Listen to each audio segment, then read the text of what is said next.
শুরুতেই নজর রাখতে হচ্ছে একটু অমরাবতী মাঠের খবরের দিকে, কারণ অমরাবতী মাঠ প্রমোটারের দখলে চলে যাচ্ছে। আমরা দেখিয়েছিলাম সেই খবর, আর তারপর রাজ্যের হস্তক্ষেপ, অমরাবতী মাঠ নিয়ে নানা বিতর্ক তৈরি হয়, আর তারপর ফেরহাদ হাকিমের নির্দেশে ইস্তফা দেন মলয় রায়। অনেক টালবাহানা, আর তারপর ইস্তফা দেন। আর নিউজ 18 বাংলা আমরাই দেখিয়েছিলাম সেই খবর, অমরাবতী মাঠ নিয়ে নানা বিতর্ক। আর এবার পানিহাটির নতুন চেয়ারম্যান সোমনাথ দে, মলয় রায়ের ইস্তফা, আর তারপর দায়িত্বে এলেন সোমনাথ দে। এই সোমনাথ দে কে আরো ডিটেল জানার চেষ্টা করি। সুবীর রয়েছে আমার সঙ্গে, আরো বিস্তারিত জানাতে পারবে সুবীর। এই বিষয়ে একটু আপডেট চাইবো, কারণ নানা টালবাহানা এবং প্রথম থেকে আমরা এই খবর একের পর এক দেখিয়েছি। দেখো, তোমাকে জানিয়ে রাখি, এই মুহূর্তের এক পুরপ্রধান তিনি সোমনাথ দে, তিনি আমাদের সঙ্গে রয়েছেন। এবং অমরাবতী মাঠের যে ঘটনা, তারপরেই কিন্তু রাজ্য প্রশাসন যে সিদ্ধান্ত নিয়েছে, সেই জায়গা থেকে কিন্তু এই মুহূর্তের পুরপ্রধান সোমনাথ দে আমাদের সঙ্গে রয়েছে, নিউজ 18 বাংলার সামনে রয়েছে। কথা বলে নেবো। বলছি সোমনাথ দা, আজকের এই যে সিদ্ধান্ত, এই সিদ্ধান্তে আপনি কতটা খুশি? অবশ্যই খুশি। একটা দলের কর্মী যখন দল তাকে স্বীকৃতি দেয়, এর থেকে বড় খুশির তো কিছু নেই। আজকে খুব ছোটোবেলা থেকে আমি পার্টি করেছি, 1984 সাল থেকে পার্টি করে এসেছি। ইন্দিরা গান্ধী, মাননীয় আমাদের প্রাক্তন প্রধানমন্ত্রী শ্রীমতী ইন্দিরা গান্ধী মারা গেছেন 1984 সালে, সেদিন থেকে আমরা রাস্তায় নেমেছি মিছিল মিটিং। অতএব 84 সাল থেকে আজকে 2025 সাল পার্টি করে এসেছি। কংগ্রেস করতাম একসময়, 1998 সালে মাননীয় মুখ্যমন্ত্রী মমতা বন্দ্যোপাধ্যায় তৃণমূল গঠন করার পর আমরা তৃণমূলে যোগ দিই, তৃণমূল করছি। অতএব অনেক ঘাত প্রতিঘাতের মধ্যে দিয়ে এখানে উঠে এসেছি। অতএব সেই জায়গায় দল স্বীকৃতি দিয়েছে, এটার থেকে বড় পাওনা কিছু নেই। বলছি, পৌরপ্রধান হওয়ার পর আপনার প্রথম কি কি কাজ পানিহাটি পৌরসভার জন্য থাকবে? দেখুন, পানিহাটির মানুষের সব থেকে বড় যে সমস্যা, দল স্বীকৃতি দিয়েছে বলছেন সোমনাথ দে। আমরা প্রথম থেকে সেই খবর দেখিয়েছিলাম, অমরাবতী মাঠ প্রমোটারের দখলে চলে যাচ্ছিল, আর সেখানে রাজ্যের হস্তক্ষেপ। নিউজ 18 বাংলা খবর দেখায় কিভাবে প্রমোটারের দখলে চলে যাচ্ছিল সেই অমরাবতী মাঠ, আর তারপর একাধিক বিতর্ক তৈরি হয়, আর অমরাবতী মাঠ বিতর্কে ইস্তফা দিতে হয় মলয় রায়কে। ফেরহাদ হাকিমের নির্দেশে ইস্তফা দেন, অনেক টালবাহানার পর ইস্তফা দেন। নিউজ 18 বাংলায় অমরাবতী মাঠ দখলের খবর দেখায়। আর এবার পানিহাটির নতুন চেয়ারম্যান হলেন সোমনাথ দে। মলয় রায়ের ইস্তফার পর এবার দায়িত্ব পেলেন সোমনাথ দে।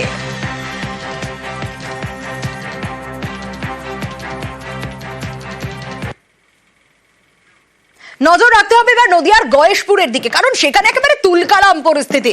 কেন এরকম অবস্থা? কাউন্সিলরের সামনেই তার অনুগামীকে জুতো, রীতিমতো ধুমধুমার অবস্থা তৈরি হয়। ছবি দেখাচ্ছি আপনাদের, একেবারে কাউন্সিলরকেও ধাক্কা, হেনস্থার অভিযোগ। দেখুন,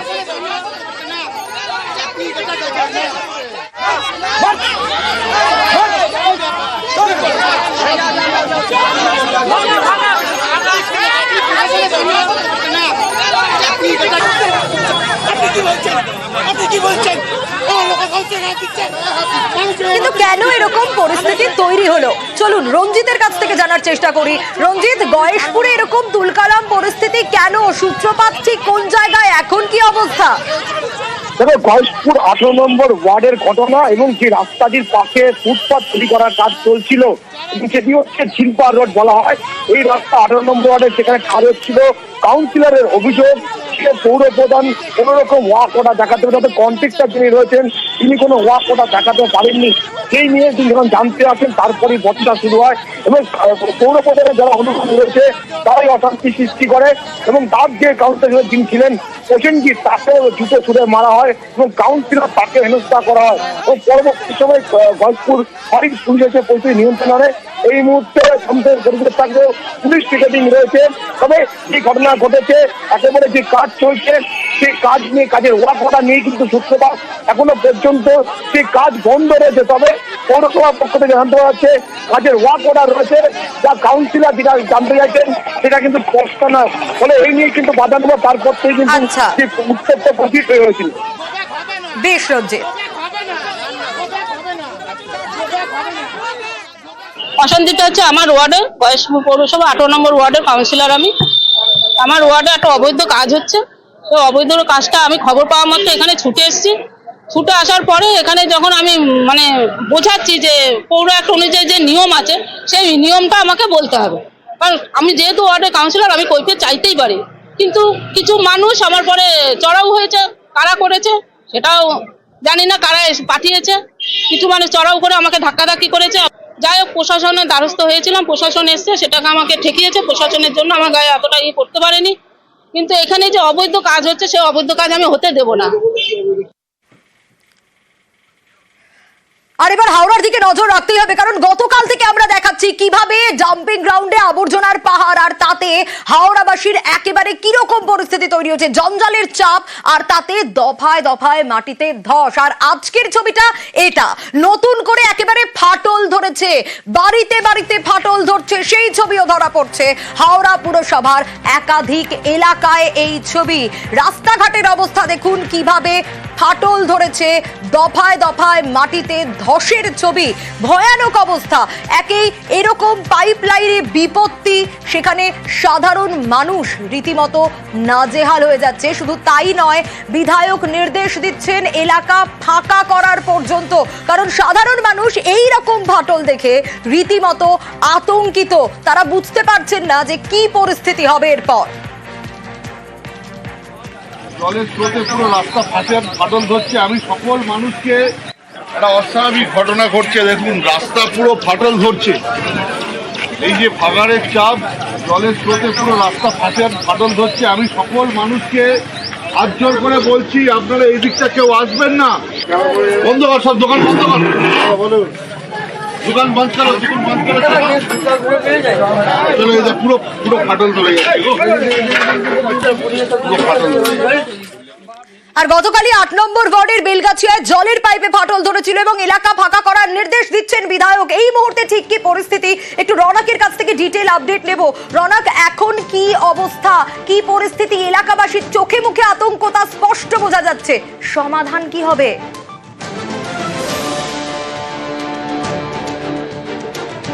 দেখো, একেবারেই গতকাল পাইপে ফাটল, তারপর থেকে কিন্তু আবর্জনা স্তূপে যে গ্যাস জমাট বাঁধে, সেই গ্যাসের জেরে পাশের যে এলাকা, সেই এলাকায় বারংবার ধস নামছে। তোমাকে দেখাবো, কিছুক্ষণ আগেই কিন্তু এলাকায় কিছুটা হলো ঠিক ছিল, ঠিক 5 মিনিট আগেই একটা আওয়াজ হয় বিকট, তারপরে কিন্তু ধস নেমে যায়। ইতিমধ্যে এলাকাবাসী যারা রয়েছেন তাদের মধ্যে আতঙ্ক ছড়িয়েছে। প্রশাসনের তরফ থেকে মাইকিং করা হচ্ছে যাতে এলাকার ঘরের ভেতর থেকে তারা বাইরে বেরিয়ে আসে, নিরাপদ স্থানে যাতে তারা আসে।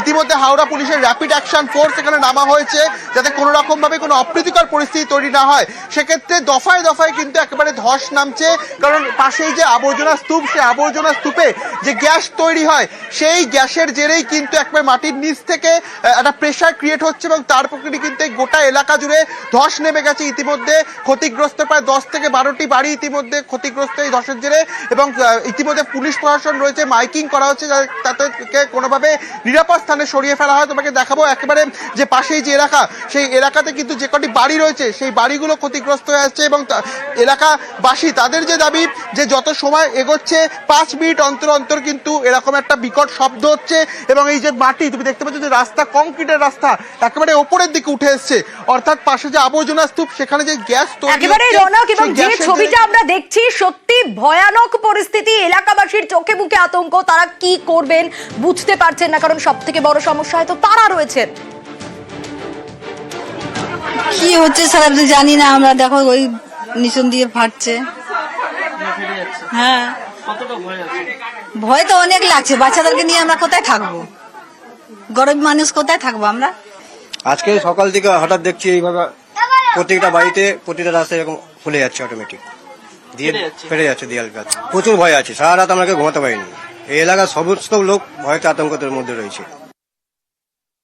অনেক ভয় লাগছে স্যার, মানে থাকতে পারছি না আমরা, মানে কি গ্যাস দিয়ে মানে সেখানে দেখছি বাড়িটা পুরো হেলিয়ে যাচ্ছে, পুরো বাড়িটা ফেটে যাচ্ছে, রাস্তাটা উঠে যাচ্ছে, মানে মানুষটা যাবার জন্য ভয় করছে কি করে যাব, না কখন কি ঘটনা কি ঘটতে পারে।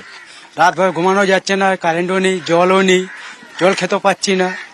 এবং ইতিমধ্যে এলাকা ফাঁকা করার নির্দেশ দেওয়া হয়েছে। সাধারণ মানুষ আতঙ্কিত। যে ছবি আপনাদের দেখাচ্ছি, বাসনপত্র, গুরুত্বপূর্ণ নথি, আসবাবপত্র, জিনিসপত্র যতটুকু বের করে আনা সম্ভব সেগুলো এলাকাবাসী বের করে আনছেন, এবং সতর্কতায় হাওড়ায় মাইকিং করা হচ্ছে। বাসিন্দাদের সতর্ক থাকার নির্দেশ দেওয়া হচ্ছে বারবার মাইকিং করে। বেলগাছিয়া ভাগাড় সংলগ্ন এলাকার সমগ্র পল্লীবাসীকে জানানো যাচ্ছে Howrah disaster management and civil ডিফেন্সের তরফ থেকে ভূমি ধস এবং ভূমি ক্ষয়জনিত কারণে যে ভূপতন ঘটছে সে বিষয়ে নিজেদের সতর্ক রাখুন। বাড়িতে নিজেদের প্রয়োজনীয় নথিপত্র, টাকা পয়সা, দলিল সামগ্রী নিজেদের কাছে রাখুন। বাড়িতে বাচ্চা এবং বয়স্ক মানুষ যদি থাকে তাদেরকে নিরাপদ স্থানে রাখুন। অযথা আতঙ্কিত হবেন না, সতর্ক থাকুন। ভূমি ধস এবং ভূমি ক্ষয়জনিত কারণে যে বিপর্যয়ের আশঙ্কা করা হচ্ছে সে বিষয়ে নিজেদের সতর্ক রাখতে নথিপত্র এবং টাকা পয়সা নিজেদের কাছে রাখুন। বাড়িতে বয়স্ক এবং বাচ্চাদের নিরাপদ স্থানে রাখুন। অযথা আতঙ্কিত। এটা বিশাল বড় অ্যাক্সিডেন্ট। অলরেডি এই ভাগাড় দেখছেন, ভাগাড়ে কিন্তু ধস নামা শুরু হয়েছে। সমস্ত দোকান, সমস্ত এখানকার নাগরিক পাবলিককে আমরা সরে যেতে, হাত জোর করে সরে যেতে অনুরোধ করেছি। বাঁচলে পরে জীবনে সবকিছু পাওয়া যাবে। আর ঠিক যে কথা আপনাদের বলছিলাম যে হাওড়ায় এই রকম পরিস্থিতি তৈরি হয়েছিল, জলের পাইপ ফেটে পাইপলাইন মেরামতির কাজ কিন্তু শুরু হয়েছিল, কিন্তু আজকের এরকম পরিস্থিতি, রাতে পাইপ মেরামতির কাজ শুরু হলেও সকালে আবারও কাজ বন্ধ করে দেওয়া হয়। আর দফায় দফায় ধসের জেরে পাইপ মেরামতি বন্ধ। একটু নজর রাখি।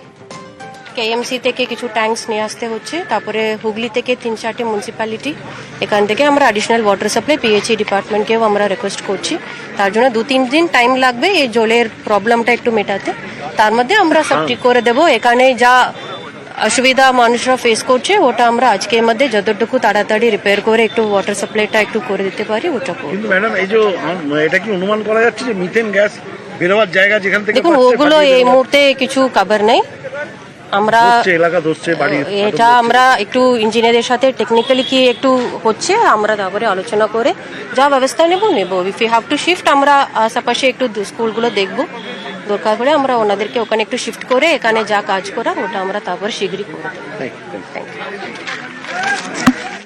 হাওড়ার জেলা শাসক বলছেন যত দ্রুত সম্ভব জল সরবরাহ যাতে শুরু হয় সেই ব্যবস্থা করবে এবং একে একে এই যে ফাটল সব মেরামতি শুরু হবে। কিন্তু গতকাল রাতে শুরু হয়েছিল কাজ, আজ সকালে এরকম বিপত্তি, আর তাতে ভয়ানক পরিস্থিতি তৈরি হলো, বন্ধ হয়ে গেল কাজ।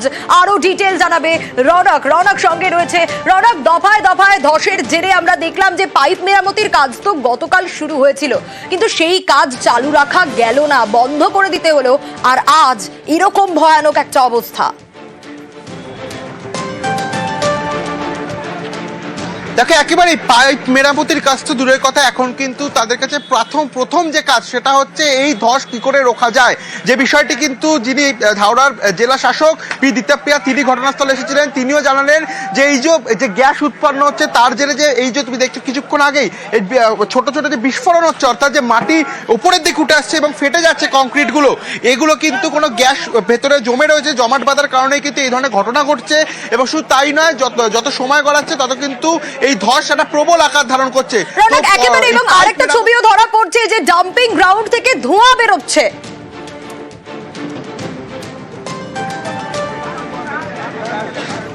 দেখো, একেবারেই ডাম্পিং গ্রাউন্ড থেকে কিন্তু যে পকেট ফায়ার, প্রত্যেকটি জায়গায় খেপে খেপে যে ধোঁয়া, সেই ধোঁয়া দেখা যাচ্ছে, অর্থাৎ নিজে থেকেই আগুন লেগে যাচ্ছে। যে ভেতরে যে জমাট বাঁধা যে গ্যাসগুলি রয়েছে সেই গ্যাসগুলোর কারণেই কিন্তু এই অগ্নিসংযোগ ঘটছে। এবং তার জেরে ইতিমধ্যে এখানে দমকল কর্মীরা রয়েছে, শুধু দমকল কর্মী নয়, ডিজাস্টার ম্যানেজমেন্ট তারাও কিন্তু এখানে রয়েছে। হাওড়া পুলিশ প্রচুর পরিমাণে মোতায়েন করা হয়েছে, কারণ পাশেই একটা বসতি, ঘন বসতি, যাতে কোনো রকম ভাবেই আতঙ্ক না ছড়ায়। বারংবার মাইকিং করা হচ্ছে। কিছুক্ষণ আগেই হাওড়া পুলিশ কমিশনার প্রবীণ ত্রিপাঠী এবং জেলা শাসক তারা পরিদর্শন করে গেল গোটা জায়গাটি, এবং তাদের কাছে কিন্তু এখন প্রথম যে কাজ সেটি হলো এই যে আবর্জনা স্তূপ, সেখান থেকে যে ধস আসছে সেই ধসটা রোখা, যাতে কোনোভাবে আর ধস না নামে। ধস যদি রোখা সম্ভব হয় তারপরই কিন্তু পাইপলাইনের কাজ শুরু করা যাবে, কারণ গতকাল যখন পাইপলাইনের কাজ করা হয়েছিল প্রায় 60% কাজ কিন্তু পাইপলাইনে। এ তো একটা বিপদ নয়, একেবারে জোড়া বিপত্তি, তা বলার অপেক্ষা রাখে না। একদিকে পাইপলাইন, অন্যদিকে এরকম ধস রুখতে হবে। যতক্ষণ না ধস রোখা যাবে ততক্ষণ আবারও পাইপলাইন মেরামতির কাজ শুরু হবে না, ফলে স্থগিত হয়ে গেছে একদিকে পাইপলাইন মেরামতির কাজ, আর আতঙ্কের প্রহর গুনছেন সেখানকার মানুষজন। কি হচ্ছে, রাত্রে দেখি কাজ হয়েছে, বলছে মাটি নেমে নেমে পড়ে যাচ্ছে, পাইপ ঘুরে যাচ্ছে, রাখা যাচ্ছে না। এখন 1-2 দিন জলের সমস্যা থাকবে। রাত্রিবেলা কাজ হচ্ছিল, কিন্তু এখন বন্ধ হয়ে বলছে, এখন আর কি করা যাবে। এখন ওখানে যে ব্লক করে জল দেওয়া যায়, নাহলে কোনো চান্স নেই। কোনো সময় ট্যাঙ্কার দিয়েছে, কোনো জায়গায় ট্যাঙ্কার দিয়েছে, কোনো জায়গায় ট্যাঙ্কার দেয়নি। পরিস্থিতি তো খারাপের দিকেই আছে, খুব একটা ভালোর দিকে নেই। আর সময় লাগবে জল পাস হতে, তার সাথে সাথে দেখা যায় যেভাবে ধস নামছে, ফাটল ধরা দিচ্ছে, এটা আগামী দিনে খুব বাজে সিচুয়েশান পৌঁছাচ্ছে। জল স্বাভাবিক হতে এখনও একদিনের মতন লাগবে। কাজ বন্ধ হয়ে এই দিকটা দিয়ে কাজ করা যাচ্ছে না, বিকল্প পথ খোঁজা হচ্ছে, সেই পথে হাঁটা হবে।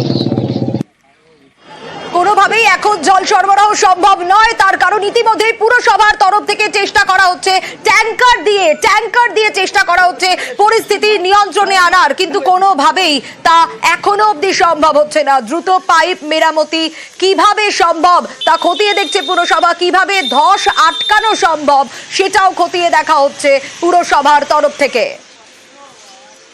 জল কিনে জলে খাবার জল খেতে হচ্ছে, জলের ক্রাইসিস হবে। আর না আছে চাপাকল তো কবেই বন্ধ হয়ে গেছে, কিছু কারণে কর্পোরেশন যা প্রতিশ্রুতি দিয়েছে নাকি আজকে আপনার 4টের মধ্যে নাকি হাওড়ায় কিছু কিছু ওয়ার্ডে জল চালু করবে, এটা শোনা কথা। এবার আজও যতক্ষণ না পাচ্ছি বুঝতে পারছি না। এইখানে কিনবো জল, কিনে খাবো রান্না করার জন্যে, পাবলিক মরে যাবে তো গরমে। কিনে কি কত সম্ভব, কারোর পয়সা আছে কারোর নেই।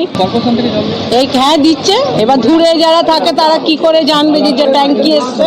তাদেরকে তো অ্যালাউন্স করতে হবে যে ট্যাঙ্কি এসছে, তোমরা জল নিতে যাও। এক বর্ষাকালে 6 মাস ডুবে থাকে, আর জল কালকে সকাল থেকে যে জল নেই, জনসাধারণের হুঁশ নেই। গাড়িতে একটু আগে এসছে, এখনো ওদিকে যায় না। না না, ওদিকে এখনো নেই। আমরা চাই সমাধান, আমার নয় সবাই। কালকে সারাদিন জল পাইনি, জল আসেনি তো কোথা থেকে পাবো? এমনই অবস্থা। এই আমরা এমনি কি এখানে বালতি বালতি নিয়ে এসেছি? কত দূর থেকে জল নিয়ে এসে কত কাজ করব? এক একটা বাড়িতে, এক একটা ফ্যামিলিতে 500 টাকা করে লোক, কত জল চাই বলুন তো আপনারা?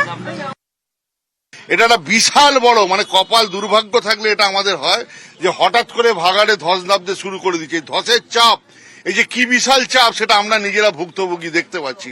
তাই আমরা এখন যত সম্ভব বাড়ি বাড়ি সমস্ত জায়গায় জল পৌঁছে দেওয়ার ব্যবস্থা করছি। ওয়াটার ট্যাঙ্ক দিয়ে HMC এবং KMC ক্যালকাটা কর্পোরেশন 3টে বাহিনী আমাদের নেমেছে। আমরা বাড়ি বাড়ি জল পৌঁছচ্ছি। আমাদের 24 থেকে 30-35 ঘন্টা লাগবে ওই সাপ্লাই লাইনটা শুরু করতে।